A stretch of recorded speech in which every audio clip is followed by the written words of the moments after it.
여러분 반갑습니다. 지금 성경적인 거듭남, 물러나는 침례편을 다루고 있는데요. 침례는 죄사함에 대한 부분이잖아요. 오늘은 죄사함에 대해서 말씀을 드리도록 하겠습니다. 오늘의 제목은 죄사함에 대한 성경적인 기준입니다. 여러분들은 죄사함에 대해서 어떠한 기준을 가지고 계십니까? 각 교파마다 죄사함에 대한 기준이 다릅니다.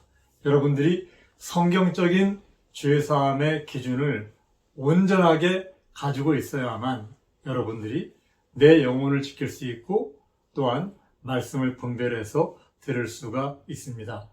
로마서 3장 23절에 보면요. 모든 사람이 죄를 범해서 하나님의 영광에 이르지 못한다. 이런 말이 있습니다. 성경은 모든 사람은 죄인이라고 인정을 하고 이 개념을 가지고 출발하는 것 우리 잘 아시기를 바랍니다. 갈라디아서 3장 22절에는요. 성경이 모든 것을 제 아래 가두었다. 이렇게 얘기하고 있습니다. 우리 모두가 죄인이라는 얘기죠. 구원받기 전에는. 그러면 죄사함에는 어떤 기준이 있는지, 여러분의 기준은 어떤지 제가 드리는 말씀을 드리면서 생각해 보시고 이 말씀으로 여러분들 새롭게 죄사함의 기준을 성경적으로 가지셨으면 좋겠습니다. 성경에서 어떻게 가르치고 있는가? 첫째, 피가 죄를 사합니다. 둘째, 그 이름이 죄를 사합니다. 셋째, 침례를 통해서 죄사함 받습니다. 성경에서는 죄사함에 대해서 이렇게 세 가지로 얘기를 하고 있습니다. 오늘은 첫 번째, 피가 죄를 사하는 부분에 대해서 말씀을 드리도록 하겠습니다. 레위기 17장에 보면요. 모든 생물은 그 피가 생명과 일체라. 그러므로 내가 이스라엘 자손에게 이르기를 너는 어느 육체의 피든지 먹지 말라 하였나니 모든 육체의 생명은 그 피인즉 무릇 피를 먹는 자는 끊쳐지리라. 이렇게 기록하고 있습니다. 레위기에서는 그 피가 바로 생명과 일체다. 그래서 피의 가치를 생명과 동일시하고 있습니다. 우리가 죄를 지면 그 죄의 삭은 사망이잖아요.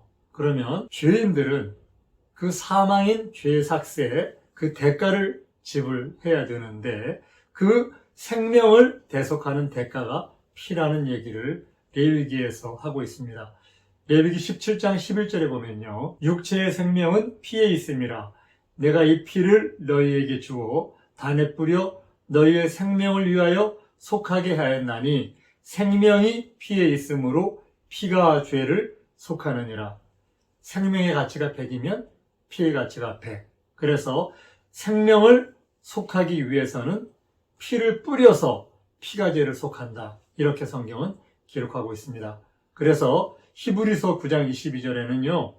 율법을 쫓아 거의 모든 물건이 피로써 정결케 되나니 피 흘림이 없은즉 사함이 없다. 이렇게 기록하고 있는데요. 바로 이것은 법으로 율법을 쫓아 법으로 정하기를 피 흘림이 없은즉 사함이 없다.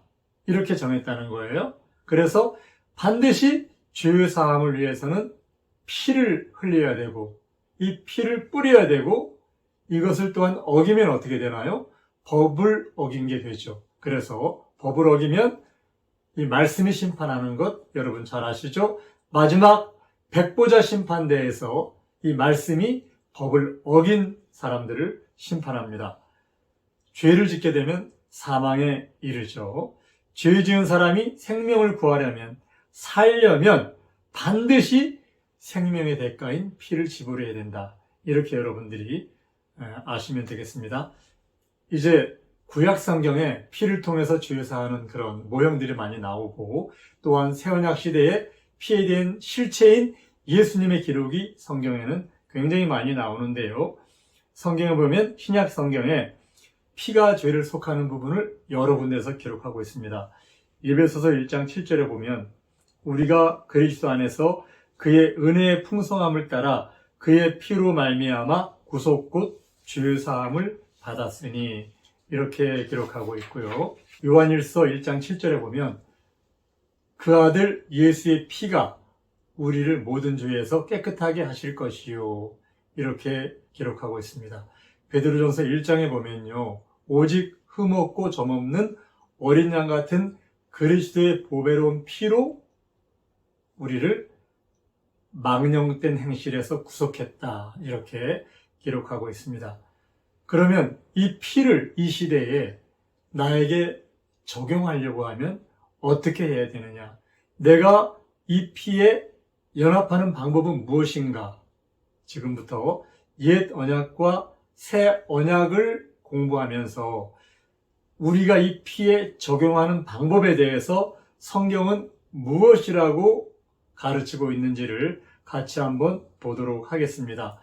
옛 언약 시대에 피를 통해서 이스라엘 민족이 극적으로 구원받은 사건이 바로 애굽에서 출애굽한 유월절의 사건인 것 여러분 잘 알고 계시죠? 유월절 밤 그날의 기록들을 한번 보도록 하겠습니다. 출애굽기 12장 7절에 하나님께서 모세에게 말씀하십니다.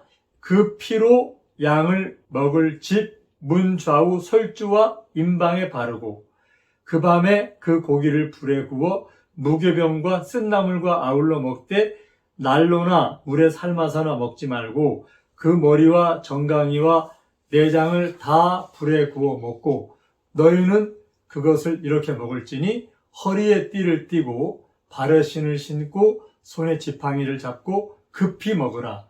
금세 여행하는 사람처럼 뛰쳐나가서 달려나갈 사람처럼 모든 준비를 하고 급히 먹어라.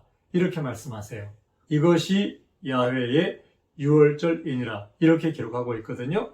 그런데 이스라엘 사람들은 그날 밤에 집을 나온 게 아니라 그 이튿날 집을 나온 것 성경은 기록하고 있거든요. 그 집안에서 양을 먹는데 이렇게 금방 여행할 준비를 하고 먹으라는 거예요. 그 의미는 우리가 유대 민족들이 애굽에서 나오는 것이 얼마나 중요하고 급한 일이었습니까? 그들이 아침까지 집에는 머물러 있지만 바로 출애굽을 하는 그 죄악의 상징인 애굽을 나오는 일에 조금 더 망설이지 말고 급히 나오라는, 신속히 나가라는 하나님의 유대인들을 향한 권고라고 생각을 합니다.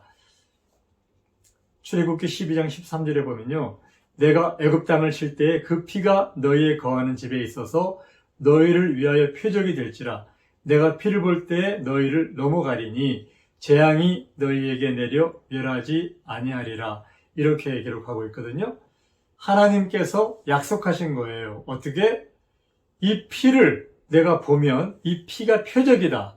그래서 피를 보면 내가 6월 넘어간다. 너희 집을. 너희 집은 재앙이 내리지 않는다. 이렇게 얘기하고 계시거든요.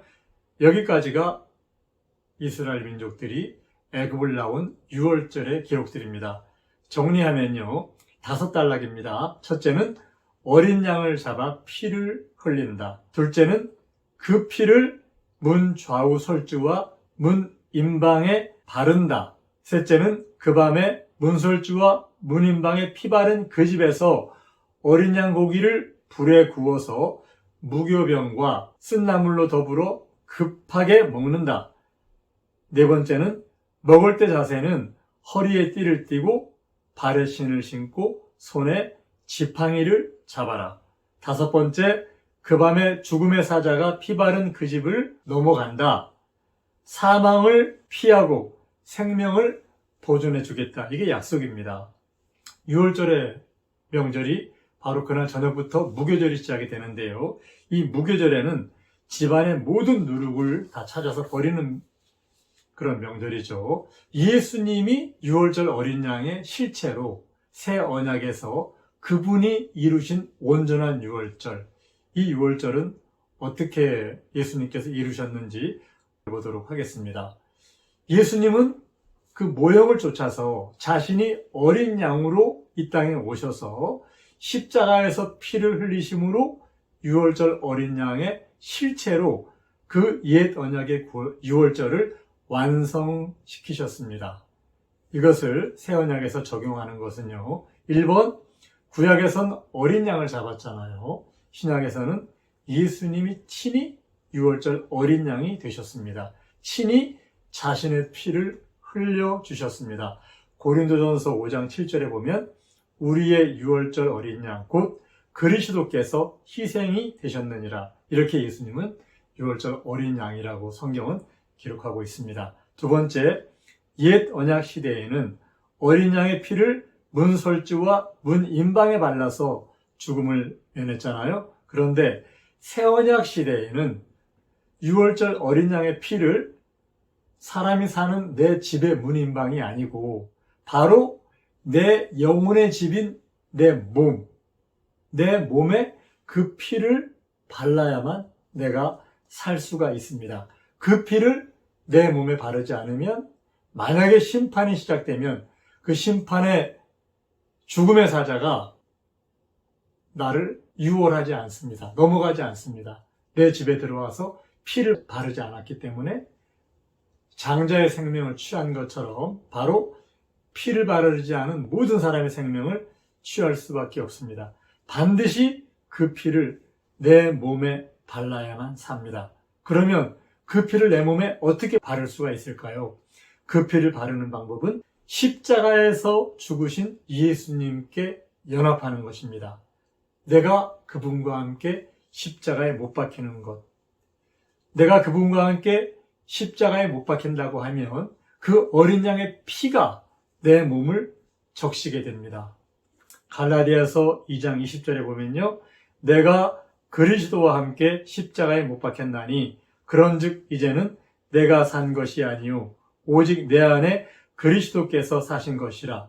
이제 내가 육체 가운데 사는 것은 나를 사랑하사 나를 위하여 자기 몸을 버리신 하나님의 아들을 믿는 믿음 안에서 사는 것이라. 이렇게 기록하고 있는데요. 사도 바울은 나는 그리스도와 함께 십자가에 못 박혔다 이렇게 얘기를 해요. 십자가는 죽음의 형틀이잖아요. 그러니까 나는 못 박혀 죽었다. 그리고 이제는 나는 죽었으니까 내가 사는 것이 아니고 오직 내 안에 예수님께서 사는 것이다. 이렇게 얘기를 합니다. 여러분 모두도 사도 바울의 고백처럼 나는 예수님과 함께 십자가에 못 박혀 죽었고 이제 내가 사는 것은 내가 아니라 내 안에 예수님이 사는 것이다 하는 그런 고백을 하실 수가 있어야 됩니다. 여러분, 이스라엘 민족이 가나안 땅에 가기 위해서 애굽에서 나왔잖아요. 출애굽을 했잖아요. 우리도 지금 애굽 같은 세상, 이 죄 안에 살고 있지 않습니까? 우리가 죄 안에 살던 그 옛사람을 십자가에 못 박아서 없애고 죽이고 나는 이 땅을 나와서 이제는 하나님 나라에 출발하려고 하면 반드시 이 유월절 어린 양의 피바름을 통해서만 이 길을 갈 수가 있습니다. 나를 십자가에 못 박는 것, 이것을 성경은 회개라고 합니다. 참으로 회개라는 그런 단어는 내가 십자가에서 내 몸을 온전히 죽이는 정말 철저하게 간절하게 지나간 세월을 잘라내는 뉘우치는 그런 부분을 회개라고 합니다.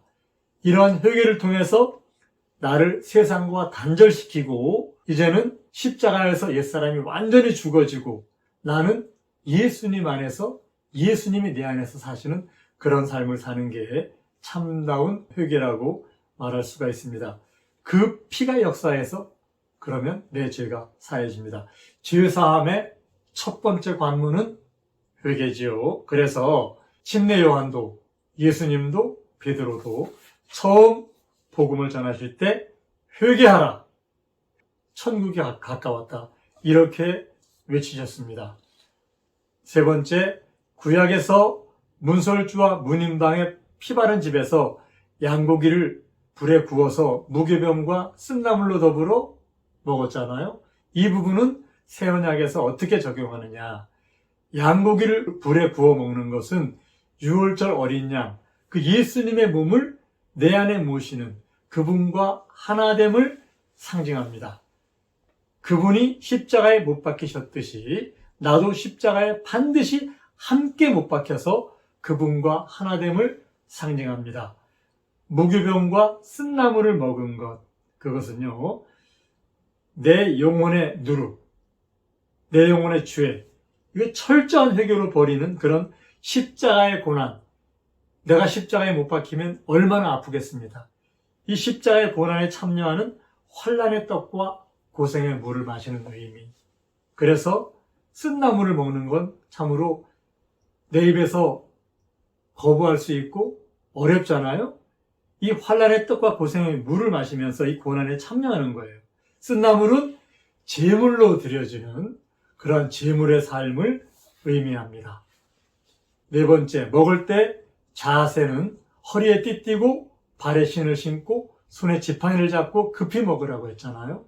이것은 이스라엘 민족들이 6월절 날 그 밤에 양고기를 먹는 그 집안에서 했던 모습들인데요.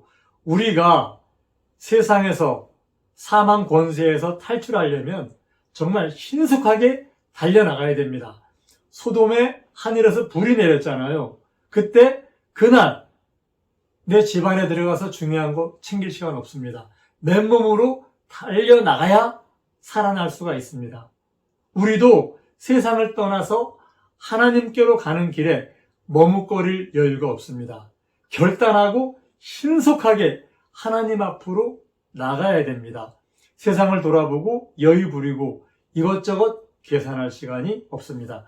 세상에서 빨리 나오는 것, 이것이 바로 허리띠를 졸라매고 신발 끈 조이고 손에 지팡이 든 6월절 이스라엘 백성들의 모습, 이 모습이 바로 내 모습이 되어서 우리는 이러한 자세로 하나님께 달려나갈 때 우리는 어린 양의 그 피해 역사에 참여할 수가 있습니다.